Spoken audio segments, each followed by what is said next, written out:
Salve, salve, CACDista! Começa agora mais um resumo de notícias IDEG com o que aconteceu de mais importante entre os dias 28 de julho e 4 de agosto. Destaque para o processo de paz na Colômbia. Já começou a valer o acordo de cessar-fogo com o ELN, o Exército de Libertação Nacional. No Paquistão, um ataque terrorista reivindicado pelo autoproclamado Estado Islâmico provocou a morte de dezenas de pessoas que participavam de um comício. Notícias também sobre a África. Apesar da pressão internacional, os militares que deram o golpe no Níger receberam o apoio dos vizinhos Burkina Faso e Mali. Já no Sudão, o conflito que começou em abril já provocou o deslocamento de quase 4 milhões de pessoas. Sobre Estados Unidos, o ex-presidente Donald Trump virou réu por tentar reverter o resultado das eleições de 2020. No Brasil, o tema da semana é desenvolvimento sustentável. A vice-secretária-geral da ONU visitou Brasília e assinou conosco um documento de cooperação para a implementação da Agenda 2030 no Brasil. E de olho na cúpula da Amazônia, Belém do Pará é sede do evento Diálogos Amazônicos. Tudo isso em detalhes você acompanha agora no nosso podcast. Nesta quinta-feira, dia 3 de agosto, entrou em vigor o acordo de cessar-fogo entre o governo da Colômbia e a guerrilha ELN, o Exército de Libertação Nacional. O processo de paz que levou ao acordo teve o Brasil como país garante. No mesmo dia foi instalado o Comitê Nacional de Participação, que contou com a presença do embaixador do Brasil na Colômbia, Paulo Estivalé de Mesquita, e da garante brasileira na mesa de diálogos de paz, a embaixadora Gilvânia de Oliveira.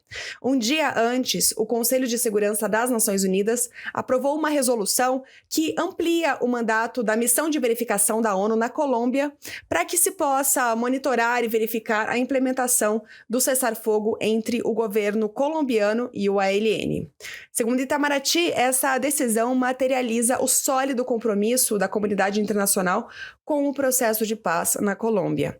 Também, de acordo com o Ministério, o ato de lançamento do CNP, o Comitê Nacional de Participação, eleva o processo de diálogo a um novo patamar e fortalece a esperança de uma paz sustentável e duradoura na Colômbia. Continua a nota afirmando que o Brasil, como país garante do processo de paz entre o governo colombiano e o ELN, ao lado de Chile, Cuba, Noruega, México e Venezuela, o Brasil reitera seu compromisso de continuar contribuindo para que a reconciliação na Colômbia seja construída pela via do diálogo e da participação social inclusiva. Agora falamos de Ásia. No Paquistão, um atentado suicida à bomba durante uma convenção partidária deixou dezenas de mortos e centenas de feridos. O autodenominado Estado Islâmico assumiu a autoria do ataque. O comício era do partido conhecido pela sigla JUIF, um importante partido político religioso que faz parte da coalizão do governo no parlamento do Paquistão. Membros do partido faziam campanha para as eleições previstas para novembro. Um dos líderes regionais do partido morreu na explosão. O líder do JUIF, que não estava no comício, apoia o regime talibã no Afeganistão, que é um rival da célula afegã do autoproclamado Estado Islâmico, o Estado Islâmico Khorasan. Eles acusam o Talibã de não instituir o que consideram uma interpretação estrita dos princípios islâmicos. Essa província onde aconteceu o ataque terrorista faz fronteira com o Afeganistão. O atual premier paquistanês, Shehbaz Sharif, condenou a explosão deste domingo, chamando-a de ataque ao processo democrático e prometeu que os responsáveis serão punidos. A embaixada dos Estados Unidos em Islamabad e o ex-primeiro-ministro do Paquistão, Imran Khan, também repudiaram a ação. O Itamaraty publicou nota expressando condolências aos familiares das vítimas e sua solidariedade ao povo e ao governo do Paquistão. Na nota, o Brasil reitera seu firme repúdio a todo e qualquer ato terrorista, independentemente de sua motivação. Agora vamos para a África para falar das repercussões internacionais do golpe no Níger. Só para lembrar, o golpe ocorreu no dia 26 de julho, quando militares isolaram a sede do governo e impediram a saída do presidente do Níger, Mohamed Bazoum, que foi detido. Um dos líderes do golpe afirmou, no mesmo dia, num pronunciamento na TV, que a medida foi tomada em reação ao aumento da violência e à má governança da atual gestão. Eles contaram com o apoio das Forças Armadas do Níger. Mohamed Bazoum, o presidente eleito democraticamente, continua detido desde a semana passada no Palácio Presidencial.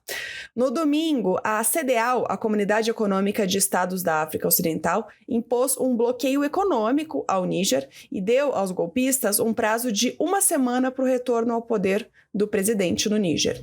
Já a Nigéria cortou desde terça-feira o fornecimento de energia elétrica ao país.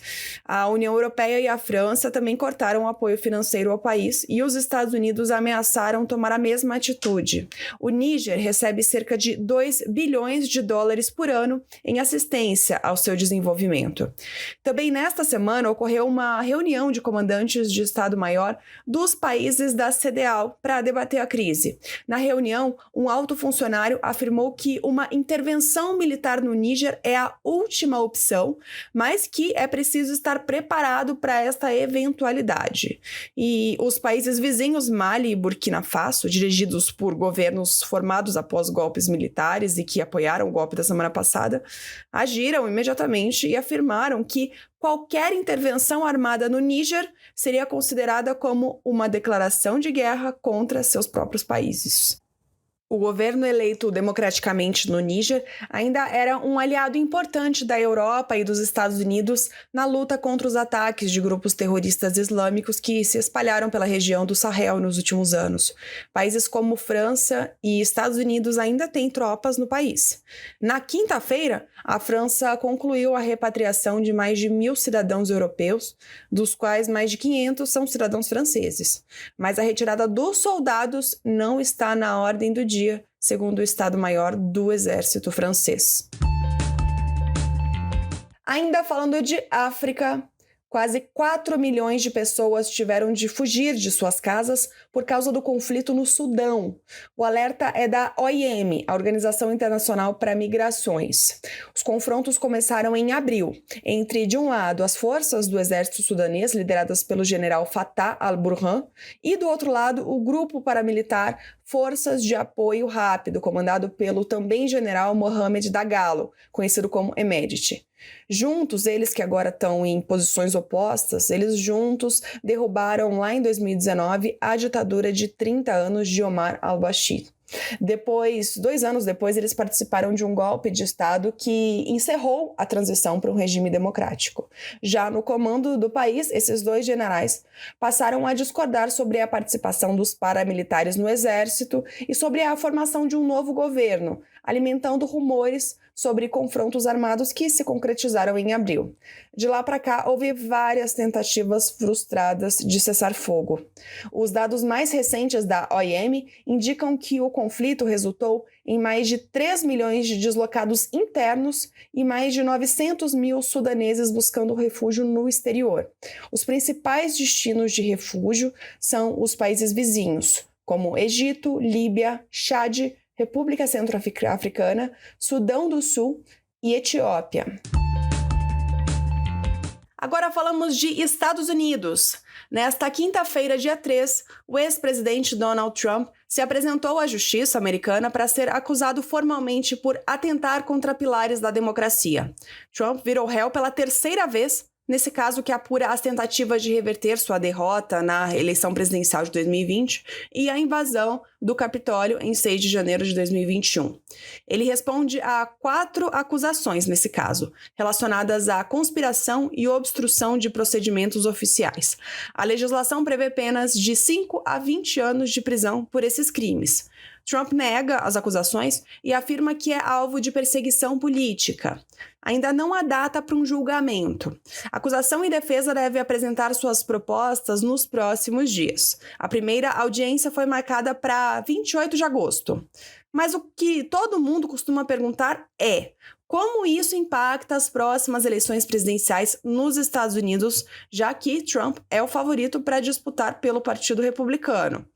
Bem, embora analistas afirmem que o processo possa desgastar a imagem de Trump, o processo não impacta legalmente a tentativa do ex-presidente de voltar à Casa Branca. Isso porque, na legislação dos Estados Unidos, Mesmo quem esteja respondendo a um processo ou, no limite, esteja inclusive detido, como pode acontecer com Trump, mesmo essas pessoas podem concorrer a um cargo público. Falamos agora de política externa brasileira. No dia 1º de agosto, o ministro Mauro Vieira recebeu em Brasília a vice-secretária-geral da ONU, Amina Mohamed, a segunda autoridade na hierarquia das Nações Unidas. Os dois trataram da implementação da Agenda 2030 no Brasil, dos Objetivos de Desenvolvimento Sustentável, os ODS, da reforma das instituições financeiras internacionais e da cooperação Sul-Sul prestada pelo Brasil. Após o evento, foi assinado o Marco de Cooperação para o Desenvolvimento Sustentável 2023-2024. O que é isso? É um documento que fornece o marco orientador da parceria entre o Brasil e a ONU para a implementação da Agenda 2030 no Brasil. Foram definidos 5 eixos temáticos. 1. Transformação econômica. 2. Inclusão social. 3. Meio ambiente e mudança do clima. 4. Governança e capacidade institucional. E 5. Prevenção de conflitos e relação entre ações humanitárias, ações de desenvolvimento e esforços de consolidação da paz. Segundo o Itamaraty, o documento teve o PPA, o Plano Plurianual do Brasil, e a Estratégia Federal de Desenvolvimento como principais documentos de referência. O que significa que esse documento garante que a contribuição do sistema ONU ao Brasil vai se dar de uma forma complementar e objetiva aos esforços nacionais já direcionados para os grandes temas de desenvolvimento do país.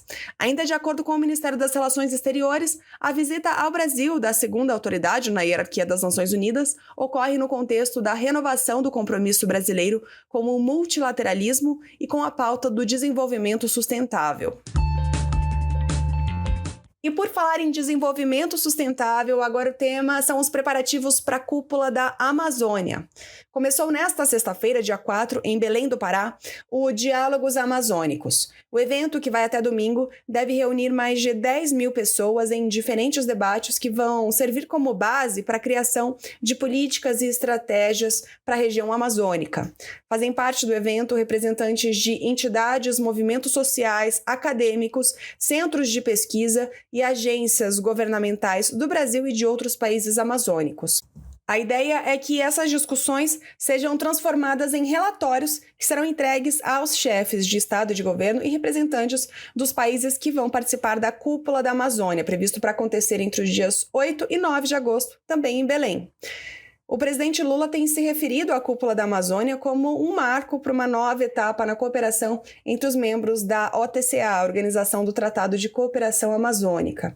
Os países amazônicos, vale dizer, são Brasil, Bolívia, Colômbia, Equador, Guiana, Peru, Suriname e Venezuela. Com a retomada do diálogo regional e das relações entre as entidades e órgãos governamentais das nações participantes, os países vão definir em conjunto políticas comuns e compromissos para o desenvolvimento sustentável da região. A cúpula é a principal agenda internacional que o Brasil cedia em 2023 e servirá também como preâmbulo para a COP30, que acontecerá na capital paraense em novembro de 2025. E a gente termina o nosso podcast por aqui. Uma ótima semana, bons estudos e até sexta-feira que vem com todos os detalhes da Cúpula da Amazônia.